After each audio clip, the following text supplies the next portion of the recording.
Buenos días, queridos alumnos. Buenos días, queridos padres de familia. Soy el profesor Esteban Oti Benavides, profesor del área de CTA. El día de hoy con nuestro curso de física. ¿Sí? Y el tema electromagnetismo 2, dirigido para el cuarto año de secundaria. Muy bien, nosotros tenemos que tener en cuenta lo siguiente. Justamente al acercar un imán, disculpen, al acercar un imán a un televisor, la imagen se distorsiona. Como sabemos, la imagen es el resultado del haz de electrones que son lanzados desde un tubo situado en la parte posterior del televisor, que luego impacta la pantalla. Por lo tanto, la distorsión de la imagen se debe a que el campo magnético del imán produce una fuerza sobre los electrones que van a formar la imagen y los desvía en trayectorias normales. Mira, trayectoria normal se dice, si yo tengo un plano, justamente esa fuerza va a ser saliente del plano en forma perpendicular. Esa es una normal. Vamos a ver, la fuerza magnética sobre la carga de movimiento, también denominada la fuerza de Lorentz. Es un honor al físico holandés Hendrik A. Lorentz, quien estableció experimentalmente se verifica que toda carga eléctrica que se mueve en un campo magnético está sometida a la acción de una fuerza que es perpendicular a la velocidad y a la inducción magnética. Entonces, acá intervienen dos factores, velocidad e inducción magnética. Esos dos van a formar un ángulo en un plano y la fuerza va a ser saliente, ¿no? Va a ser saliente justamente hacia ellos dos y en forma perpendicular.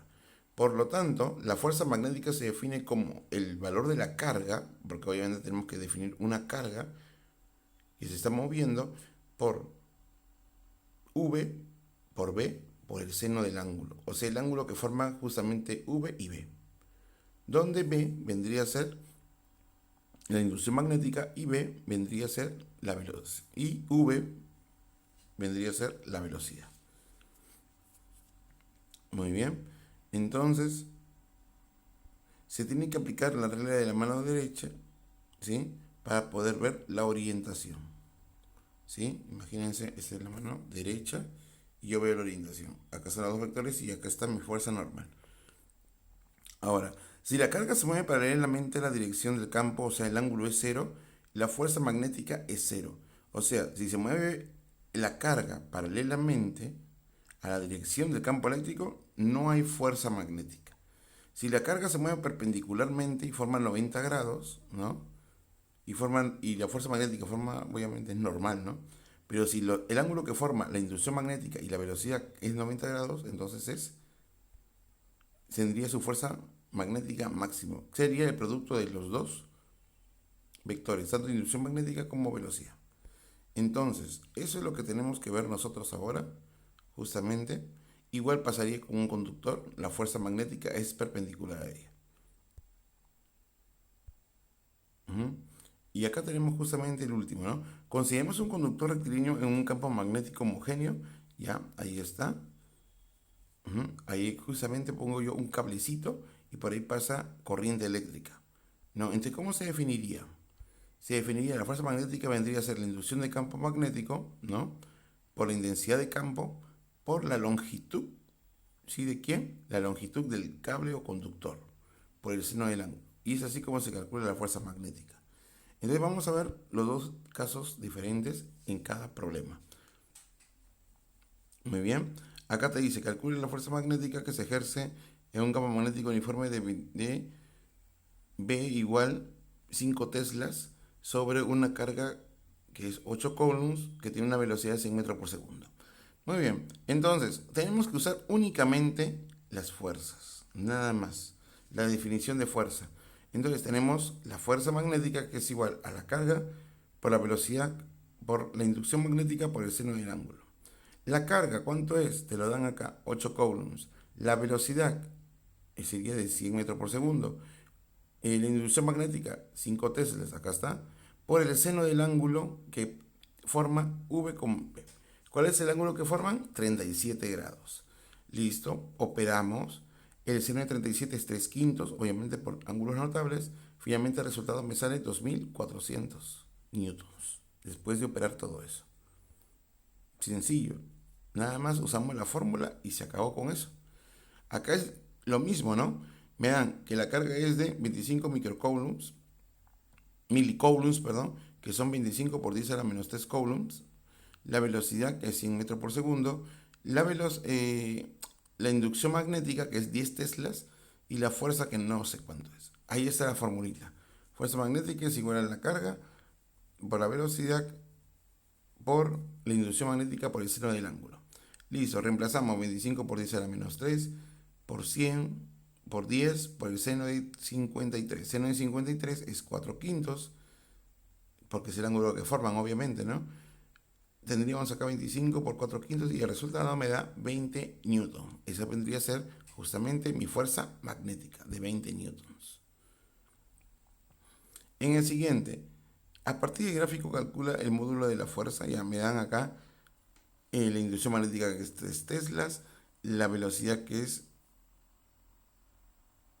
a ver si lo observamos bien, 10 al cubo, y la carga, que es un nanocoulomb o un nanocoulomb. Listo, entonces tendríamos un nanocoulomb vendría a ser un microcoulomb es, no es nanocoulomb porque si no sería n. Un microcoulomb vendría a ser 10 a la menos 6 coulombs, la velocidad es 10 al cubo metros por segundo, la inducción magnética es 3 teslas. Ya está. Ahora me dice a mí, claramente la fuerza magnética es saliente al plano, Entonces,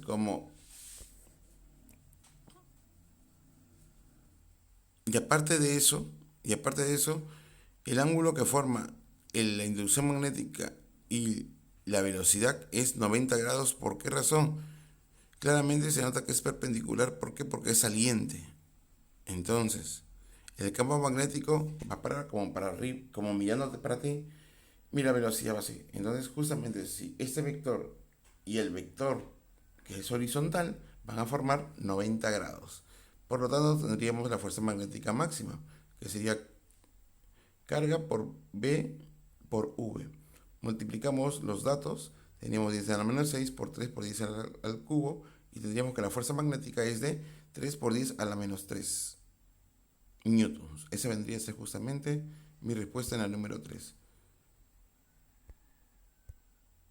Vamos a ver el siguiente. La fuerza magnética de un campo de intensidad de 2 teslas. La inducción magnética vendría a ser 2 teslas. Ajá. La carga de un microcoulomb, ahí está, que entra perpendicularmente a dicho plano de 1 newton, correcto. Calcula la rapidez que genera el campo. Listo, tendríamos fuerza es igual carga por B por V, porque B es perpendicular a V. Ahí te lo dice el problema, ¿no? Dice que entra perpendicularmente. Reemplazando los datos, un millicoulomb es 10 a la menos 3 coulombs. La velocidad no sé cuánto es. La inducción magnética es 2 teslas y la fuerza es 1. Lo reemplazamos y obtenemos 1 por 10 a la menos 3 por 2. Operando vamos a tener 5 por 10 al cuadrado metros por segundo. 5 por 10 al cuadrado metros por segundo tendríamos como respuesta después de operar todos esos números, ¿no? Después de pasar a dividir y operar. Y la 5, la última, ¿no? Tenemos justamente un conductor de 2 metros de longitud, ahí está, se encuentra en un campo magnético homogéneo cuya inducción magnética es 4 teslas, ahí te lo dice, calcula el módulo de la fuerza. Muy bien, acá tenemos que usar justamente Bill, ¿no? Bill por el seno del ángulo. Fuerza magnética, la inducción es 4, la intensidad de campo es 1, porque ahí aparece, ¿no? En el gráfico. 2 vendría a ser la longitud, 2 metros de longitud, y finalmente el ángulo es 30 grados, seno de 30 grados. Operando 4 por 1 por 2 por 1 medio, que es el seno de 30, obtenemos 4 newtons. Listo. Muy bien, usted tiene que resolver 5 ejercicios de acá, y eso sería todo con respecto a esa clase. Muy bien, muchachos, eso sería todo con respecto al curso, y nos vemos hasta el próximo año. Cuídense, chao.